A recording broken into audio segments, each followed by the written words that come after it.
அப்படி வரும்போது நம்ம தாத்தா பாட்டன் காலத்துல கொண்டு வர்ற மாதிரி தூக்கு போசியில கட்டுச்சோறும் கடிச்சுக்கிறவங்க கொண்டு வந்து சாப்பிட்டுட்டு போயிட்டா எந்த தொந்தரவுமே இல்லைங்கய்யா.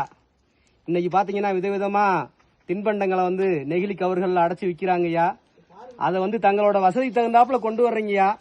அப்படி கொண்டு வர்ற உணவுப் பொருட்களை சாப்பிட்டுட்டு அந்த மிச்சம் இருக்கிற நெகிழி பைகளை நீங்க ஏதாவது ஒரு துணிப்பை மஞ்சப்பை ஏதாவது ஒன்ன கொண்டு வந்து அதுலயே கொண்டு போய் சேர்த்து அடிவாரத்துல குப்பை தொட்டி இருக்குங்கய்யா. அதுல நீங்க சேகரிச்சுட்டு வச்சிட்டீங்கன்னா அதை வந்து வனத்துறை ஊழியர்களும் ஊராட்சி ஊழியர்களும் சுத்தம் செஞ்சுக்கிடுவாங்கய்யா.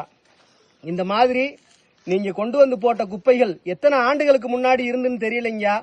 ஒவ்வொரு வாரமும் வந்து நாங்க சாக்கு சாக்கா எடுத்துட்டு வர்றோங்கய்யா. இன்னுமே தீர மாட்டுது. அல்ல குறையாத பொக்கிசம் இல்லைங்க. இது நம்ம வன உயிர்களையும் இயற்கையின் எழில் வளங்களான மரங்களையும் அழிச்சுக்கிட்டு வர்ற ஒரு பெரிய ஆபத்தான விஷயம் தாங்க நெகிழி. அதனாலங்கய்யா இனி வரும் காலங்கள்ல அவங்கவுங்க கொண்டு வர்ற தின்பண்டங்களோட நெகிழி கவர்களை தாங்களே கொண்டு வந்து கீழே வந்து சேர்க்குமாறு உங்களை கையெடுத்து கும்பிட்டு கேட்டுக்கிறீங்க. ஓம் நம சிவாயங்க ஐயா. ஓம் நம சிவாய.